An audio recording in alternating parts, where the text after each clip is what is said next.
All right, and we are live. Good evening po sa inyong lahat mga kaguro. And of course, welcome back to Gurong Pinoy. Hello po sa lahat ng members ng Team Brunner. Yung ating mga LET babies, of course, are going to be taking their LET in March of 2023. If you are still not a member of Team Brunner, it's very easy to become a member. Just send a message to our Facebook page. We still have ongoing promotions now. So again, one-time membership po yung ating Team Brunner until the day you take the LET. That's going to be including your pre-board, your final coaching, of course, your classified files. That's until the day you take the LET in March of next year. Okay, so again, become a member of Team Brunner. Just send a message to our Facebook page. Now, we also have our majorship schedules. Filipino, MAPE, Social Science, TLE, AFA are meeting every Saturdays, while English, Math, Science are meeting every Sundays. So again, if you are still not part of any of these groups, just send a message to our Facebook page, that's Gurong Pinoy, so that you can follow the instructions. You can become a member of our majorships. And of course, pwede nyo mapaghandaan yung majorship along with your Gen Ed and Prof Ed naman for Team Brunner. Good evening po sa inyong lahat. And of course, again, please do not forget to like, love, and share our video. Start a watch party, tag your friends. And of course, you can show your support to Gurong Pinoy by sending us stars on Facebook and super chat, super stickers naman po dyan po sa ating YouTube channel. Now, we also have our civil service review. Nakaka-post lamang po nito. Full online review for March 2023 na civil service exam. Your date of exam is going to be on March 26, 2023. And of course, the application period is from December 14th until 21st. You have all the requirements found on your screen right now. Unlimited online review enrollment is ongoing, and we also have our 50% discount for the first 100 slots. Okay, so again, please send a message to our Facebook page if you have any queries about our licensure exam na program, majorship, Gen Ed Prof Ed, and of course, our CSE program. Okay, good evening. Again, please do like, love, share na po ang ating video, start a watch party, tag your friends, send us stars, send us super chat, super stickers. Tonight, we are going to discuss professional education, but before that, of course, let's all have our opening prayer. Please join me, mga kaguro.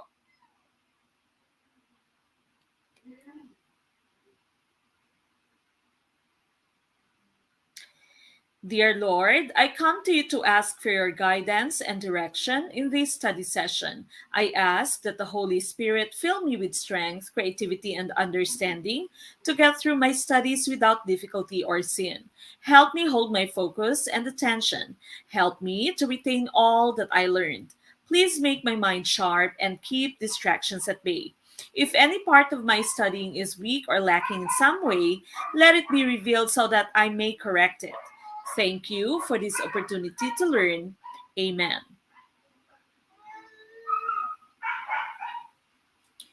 All right, now once again, this is Prof. Ed. Please don't forget to like, love, and of course share our video, start a watch party, tag your friends, show your support by sending us stars on Facebook, YouTube channel naman po, and super chat, super stickers.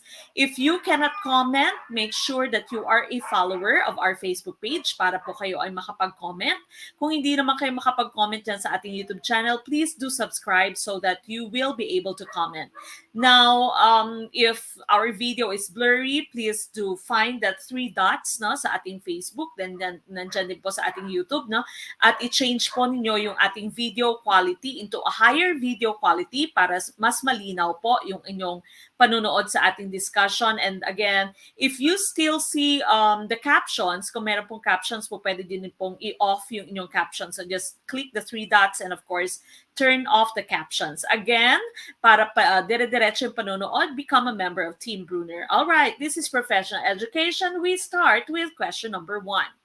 As a community leader, which one may a teacher not do? Letter A, solicits donation from philanthropists in the community. Letter B, plays an active part in the activities of the community. Letter C, makes herself aloof to ensure that her decisions will not be influenced by community politics. Or letter D, supports effort to the community or of the community to improve their status in life. Okay, which one is your choice for question number 1? Again, kapag malabo po yung video, just click the 3 dots, okay? Just click the video, any part of your video, then click the 3 dots, and of course, change the video quality. If you see the caption, there is an option also to turn off the captions, okay? All right, again, please make sure that you are subscribed to our YouTube channel so that you will be able to comment. Ganon din po sa ating Facebook naman. Make sure that you are a follower so that you can comment. Hello po sa ating mga Team Piaget Babies, Ma'am Rowena Estrebortaton. Good evening po. Yung mga Team Piaget Babies natin na nakikinood. Good evening. Ma'am Mylene Belison, tonight po, ito po yung ginagawa natin tonight, no? And this is our discussion of the quizzes items.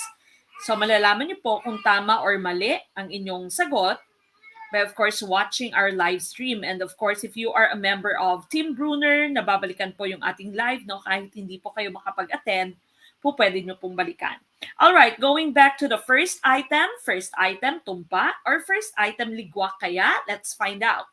As a community leader, which one may a teacher not do? Okay, you have the term not. Sana po ay nakita nyo yung term na not, no?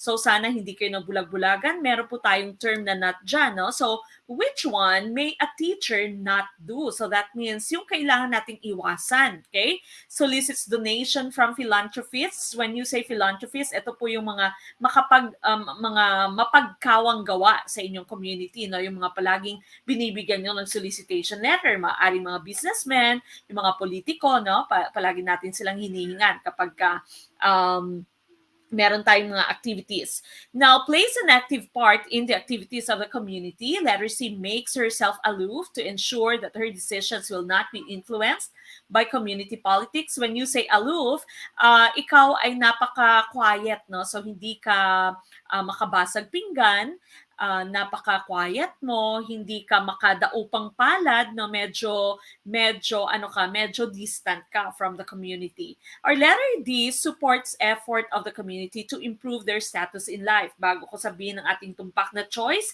maraming salamat muna kay Ma'am Raquel Ana Altres for sending us a super sticker sa ating YouTube channel. Thank you, Ma'am Raquel Ana.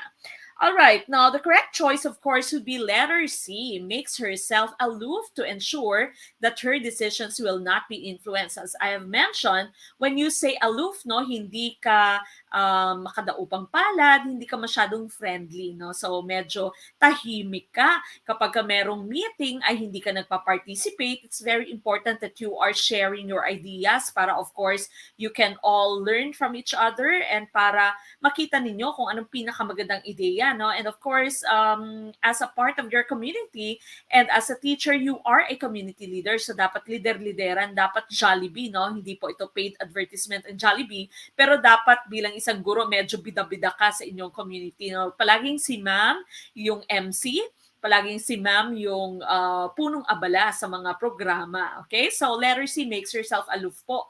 Yung ating dapat iwasan, unang tanong ligwak, pero unang tanong, ligwak at natuto naman. Okay, so we move on with question number 2. In an era of knowledge explosion, what is supposed to be every teacher's most important responsibility to maximize children's learning?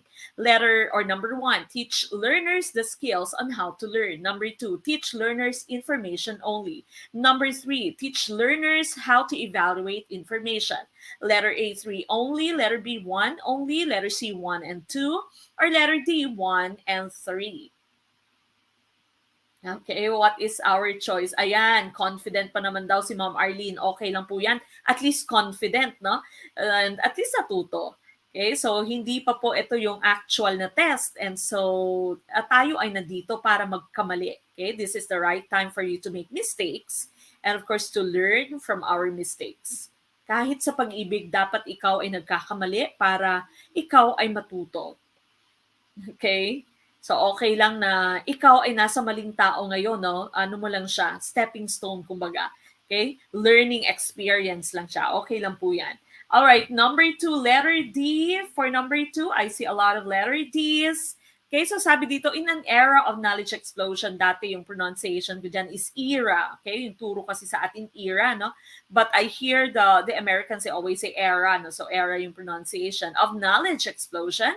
What is supposed to be every teacher's most important responsibility to maximize children's learning? When you say knowledge explosion, this is our current situation. No? Hindi lamang natin nakukuha yung mga information from the books or from the school or from our teacher, like what we had a long time ago, no? Dahil we are in the world of the internet, we are at the age of the internet, we have what we call knowledge explosion sa lahat ng iba't ibang social media. Nakakakuha tayo ng impormasyon. Kunwari sa Facebook, pwede kang manood ng mga informational videos, meron sa YouTube, meron sa TikTok, meron sa Kumu.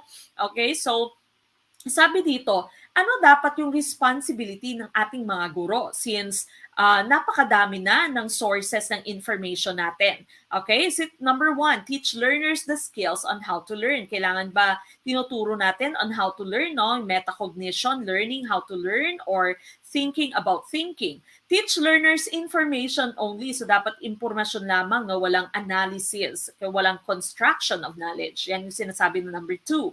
Or number 3, teach learners how to evaluate information. Dapat ba tinuturuan sila kung paano makita na ito ay fake news at ito ay hindi totoo? Dapat ba alam nila kung paano perform or mag-conduct ng research? What are the different steps of the scientific method na kailangan nilang matutunan? And of course, kailangan nilang ma-apply. The correct choice, of course, would be letter D. Tama yung letter D, no? So, teach them how to learn kasi they are not just learning from you, they can also learn from outside the classroom kasi kahit nagsuscroll lamang sila sa kanilang Facebook, sa kanilang TikTok, they can see a lot of information. And number 3, teach learners how to evaluate information. Okay, so dapat ay tayong mga guro, meron po tayong responsibility na sabihin sa kanila or ituro sa kanila kung paanong ma-check, no, ma-validate, ma-verify yung information, whether it's real information, it's true information, or whether it's fake news. At tayo ding mga guro, dapat hindi din tayo nagpapakalat ng fake news, no? So verify din muna bago tayo mag-share. Okay? So letter D, 1 and 3 ang ating tumpak na choice. Okay? We go to number 3. International educators propose a definition of the term global competence. What is the most appropriate characteristic of a globally competent individual? Letter A, having the professional competence to speak a foreign language. Letter B, having the intercultural facility of effective two-way communication. Letter C, ability to become familiar with a new culture and work environment. Or letter D, having an open mind while actively seeking to understand norms and work effectively outside one's environment. Okay, what is our choice? Number 3. Okay, again, please do like, love, and share our video. Start a watch party, tag your friends, send a star, send a super chat, super stickers. And of course, magpa-join po, no? Magpa-member po sa Team Bruder so that dire-diretso yung panonood. And of course, para po pwede nyo i-download yung ating PDF files. At pwede nyo din po makita yung mga previous nating discussions. Okay, I see a lot of letter D's for number 3, and that is correct. Now, having an open mind while actively seeking to understand norms and work effectively outside one's environment. So if you'd want to be a globally competent individual, no, it does not mean na kailangan mo maging OFW, no? So if you'd want to be globally competent, that means kahit na dalhin ka sa ibang bansa, kahit na ipakompete ka internationally, kahit dito sa Pilipinas at may mga dumalong international competitors, ikaw ay at par with them. That means pwede kang makipaglaban ng patas, no? You have to have an open mind and you have to actively seek to understand norms and work effectively outside one's environment. Kahit na mahirap, kahit na iba sa inyong nakalakhan or sa inyong nakagisnan, kahit na out of your comfort zones, you should be able to adjust and you should be flexible. Okay? So sabi nga nila, be like a lotus, no? Kahit saan ay pwede kang mag-grow at pwede kang mag-thrive. All right? Again, that will be letter D for number 3. Okay, now before we continue, no, basahin ko lamang itong announcement. Avail our 50% off for first 100 slots, unlimited civil service online review, one-time payment until March 2023. Membership fee is 3,000, no monthly fees ever. Review starts December 3rd.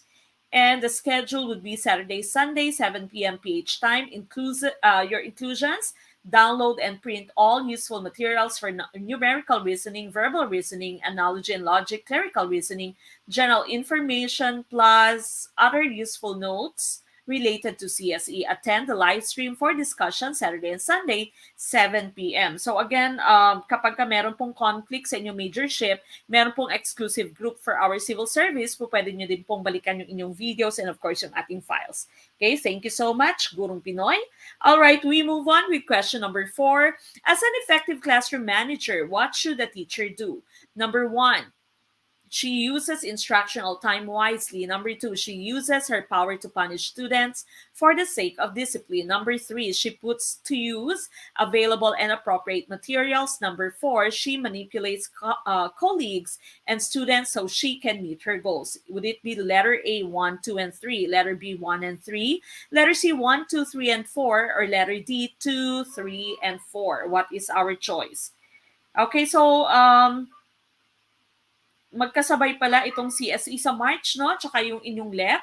And so, hindi kayo po pwedeng mag-take din ng CSE. But if you know someone who will be taking the CSE, please inform them that we have our CSE program. And of course, po pwede din naman, no? Mag-enroll kayo. Pagkatapos, mag-take kayo ng CSE sa next yata, July, I think, no? Yung next, June or July, yung next na schedule for the CSE. Okay, letter B for number 4. Sabi dito, effective classroom manager. What should a teacher do? She uses instructional time wisely. She uses her power to punish students for the sake of discipline. She puts to use available and appropriate materials. Very important yung term na appropriate. Hindi lamang available, no? Hindi lamang dahil available siya, gagamitin nyo na siya kaagad. Dapat appropriate din siya sa inyong objectives. And number 4, she manipulates colleagues and students so she can meet her goals. So number 2 and 4 mo, halos magkaparehas. You are using your power. You are manipulating people. And so the correct choice here would be number or letter B, 1 and 3 only. She uses instructional time wisely. And of course, she puts to use available and appropriate materials. Hindi kasama yung power to punish and manipulation. Okay? We move on with question number 5. The NCBTS domain on social regard for learning focuses on which indicators? Number 1, demonstrates punctuality. Number 2, maintains appropriate appearance. Number 3, communicates higher learning expectations. Number 4, makes use of various learning experiences. Number 5, is careful about the effect of one's behavior on learners. Would it be letter A, 1, 3, 4, letter B, 1, 2, 4, letter C, 1, 2, 4, 5, or letter D, 2, 3, 4, 5. What is our choice? Number 5. Okay, we are talking about the social regard for learning. Social regard for learning. We are going back to the different domains later ng inyong NCBTS. Okay, so babalikan natin yan later. But I see a lot of letter C's sa ating comment box. Ganun din sa letter B. So, alin kaya ang tumpak? For number 5, again, please do like, love, and share our video po. Napaka-importante that you are sharing our video. Okay. All right, number 5, the NCBTS domain on social regard for learning focuses on which indicators? Number 1, demonstrates punctuality. Number 2, maintains appropriate appearance. Number 3, communicates higher learning expectations. Number 4, makes use of various learning experiences. Number 5, is careful about the effect of one's behavior on learners.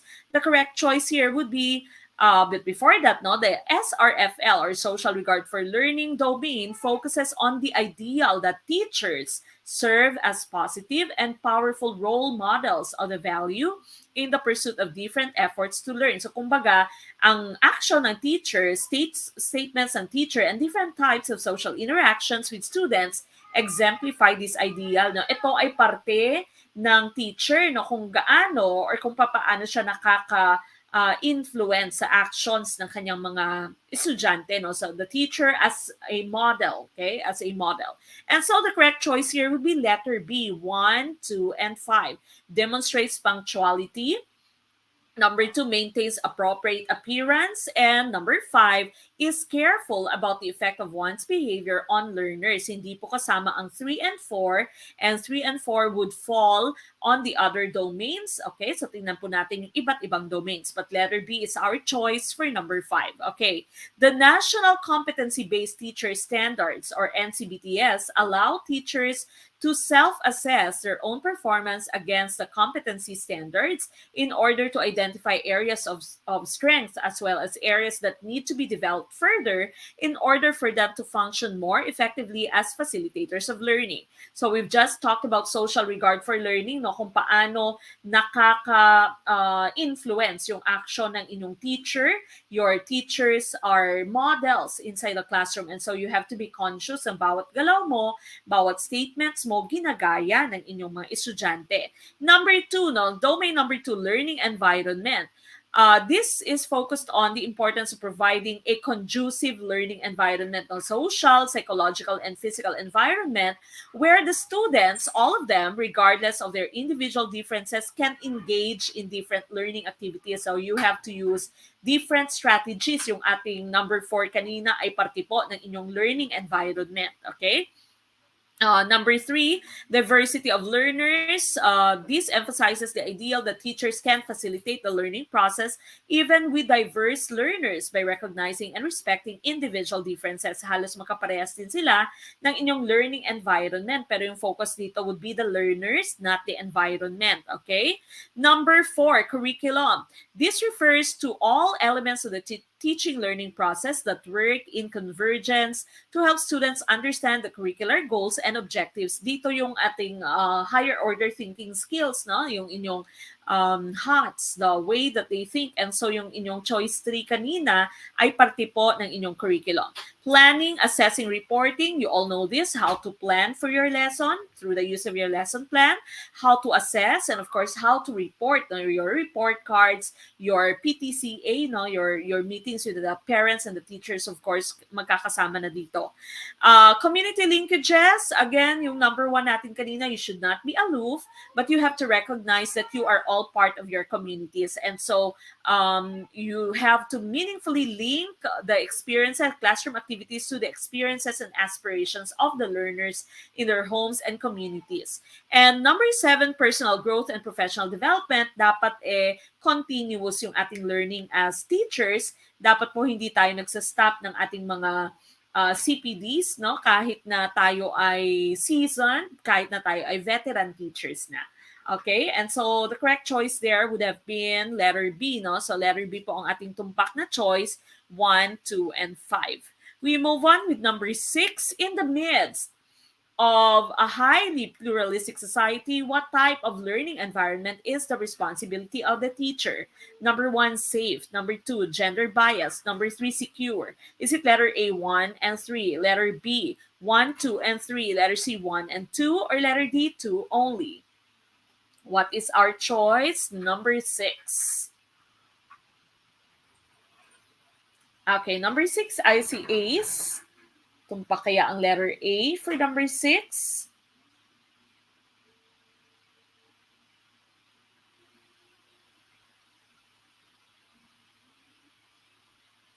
Okay, number 6, letter A.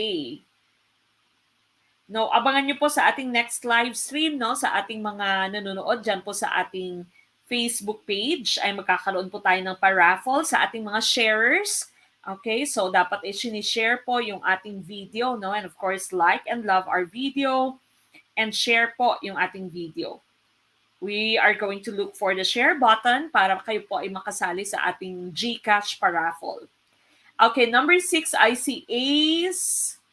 Okay, so sabi dito, highly pluralistic. When you say highly pluralistic, iba-iba yung kultura, no, multicultural tayo, no, iba-iba yung kultura, iba-iba yung paniniwala, religion, your races ay iba-iba, no. So what should be the responsibility of the teacher?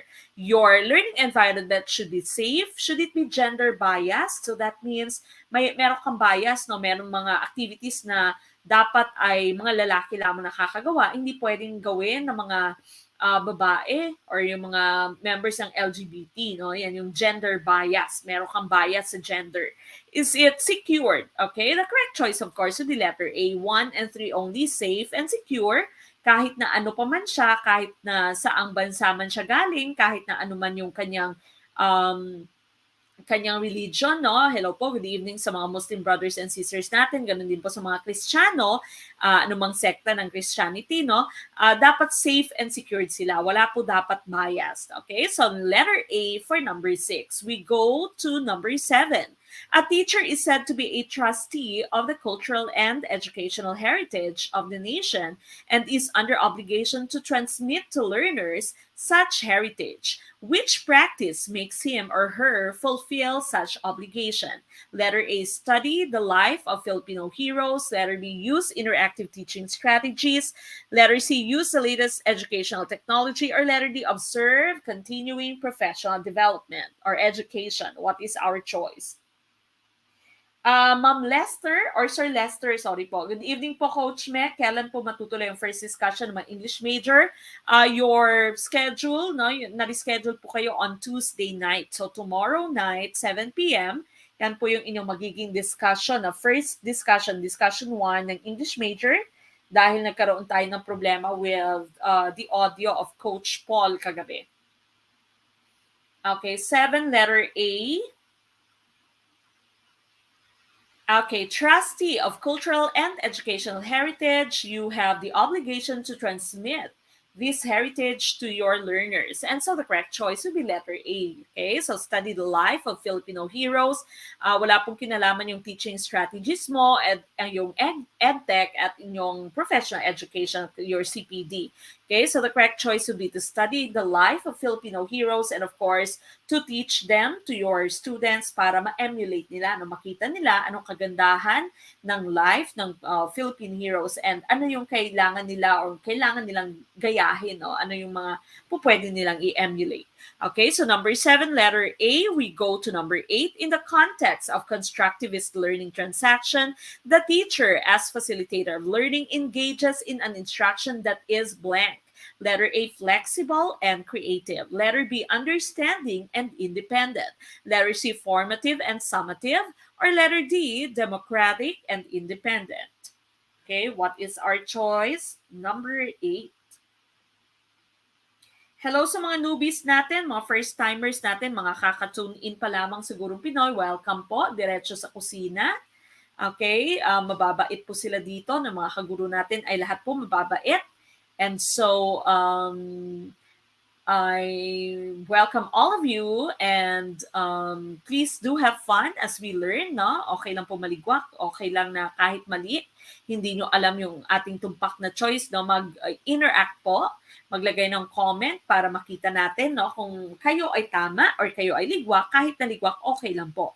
Okay, at least learning becomes more interactive and so learning becomes more meaningful. Okay, number 8, I see A's. A lot of letter A. So sabi dito, constructivist learning transaction. When you say constructivist, hindi siya spoon-fed. Okay? So hindi po siya spoon-fed. Ma'am Emeline Gonzalez, hello po. Good evening, first timer. So hindi siya spoon-fed mo. Hindi mo binibigay yung definition ng term, hindi mo binibigay yung definition ng word, but you give them several activities, no, so that they can come up with their own meaning. So yung mga activities mo dito, hindi lecture type, hindi siya pa-drills lamang, pero meron kang mga pa-project, meron kang, kumbaga, discovery learning method, hands-on learning yung inyong ginagawa. So, being a facilitator of learning, no? So, what type of instruction do you engage in if you are doing constructivist learning transaction? The correct choice here would be letter A, no? Flexible and creative. You are flexible kasi nga, you are giving them leeway, no? Kanya-kanya kasing discovery, yung mga bata dito, kanya-kanyang creation, yung mga ginagawa nila. No? So, dapat creative din. Dapat hindi ka narrow-minded. You should be open to all their ideas para, of course, they can construct their own meaning of the definition or their own meaning of the word or their own meaning of the concept. Okay? So, flexible and creative. Hindi po formative and summative. These are types of assessments. Now, formative assessment, this is given during instruction. Summative assessment mo naman is given after instruction. instruction. Now, bakit mali? No, yung B and D, yung mali dito would be independent and independent. No, the terms independent. Kasi in your constructivist approach, as the teacher, you are a facilitator. So, kumbaga, meron ka pa rin, no? You are the facilitator, you are the guide on the side. So, you still are guiding them. Hindi po pwedeng independent lamang sila na hindi nila alam kung ano yung sinabi mo sa kanila, hindi nila alam kung ano yung rules, ano yung mga pamantayan, no? They are still following your instructions kahit na they can be creative. Okay? So, hindi po pwedeng independent kasi merong guide nga, no? Merong guide on the side. Okay, so letter A for number 8. We go to number 9. Teachers often complain of numerous non-teaching assignments that adversely affect their teaching. Does this mean that teachers must be preoccupied only with teaching? Would it be letter A? Yes. If they are given other assignments, justice demands that they be properly compensated. Letter B? Yes, because teaching is more than enough full-time job. Letter C? No, because every teacher is expected to provide leadership and initiative in activities for the betterment of communities. Or letter D? No, because to lead in community activities is the job of elected officials. Okay? So, of course, we all know, no? As a teacher, dapat ikaw ay superman, superwoman. Okay? So, tambak ka sa trabaho. Hindi lamang guro, ikaw ay nurse din, guidance counselor, ikaw ay parent, ikaw ay sa election, no? Ikaw din ay tagapamahala ng eleksyon. Lahat ng roles ginagampanan ng isang guro. And so yung question dito, does this mean that teachers must be preoccupied only with teaching? Dapat ba tayo ay nagtuturo lamang at hindi na gumagawa ng kung anik-anik pa? Okay, so tama kaya ito or letter or no, no? Yes or no? Okay, the correct choice here, of course, would be letter C, no, because every teacher is expected to provide leadership and initiative in activities for the betterment of communities. And this is actually written in Article 3, the Teacher and the Community, Section 2 of our Code of Ethics. No? So, nasa Code of Ethics talaga siya. Pati siya ng law, dapat as a teacher, you are expected to provide leadership and initiative. So, hindi nga po pwedeng aloof si teacher, no? Si teacher lagi yung Jollibee, bida-bida lagi si teacher, no? Siya yung may leadership, may initiative sa activities sa inyong community. Okay? So, bait-baitan. Tama po yan, Sir Kib Sanlawan. Sabi ni Sir Kib, sabi ko na nga, babait-baitan muna tayo sa let. Okay? So, letter C, no, because we are expected to provide leadership and initiative as stated by our Article 3, the Teacher and the Community, Section 2 of the Code of Ethics. All right, we go to number 10. It is the responsibility of every teacher to undergo annual medical checkup in the interest of the number 1, teacher, number 2, school and community, number 3, learner. Is it letter A, 1 and 2, letter B, 1 only, letter C, 3 only, or letter D, 1, 2, and 3, all of the above? Okay, alin ang tumpak na choice for number 10? Okay, again, next nating live stream dapat meron po tayong share button dyan sa ating Facebook page para may chance po tayong manalo ng ating GCash pa-premyo. No?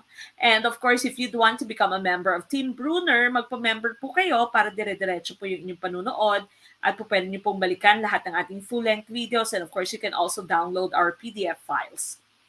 Okay, letter D for question number 10. All of these, kunin mo na ang lahat.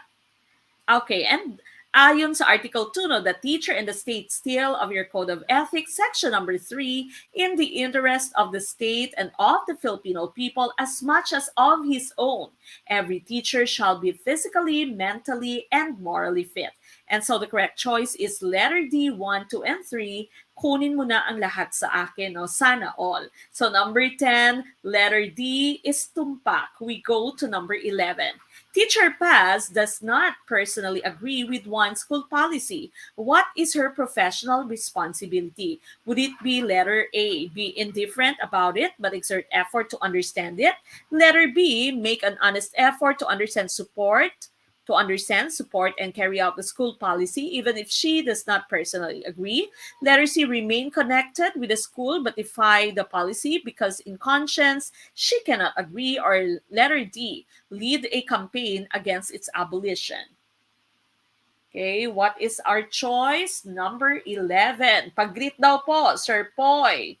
Aplaon. Pag-greet naman, ma'am. Birthday ko po bukas. Happy birthday, Sir Poy Aplaon.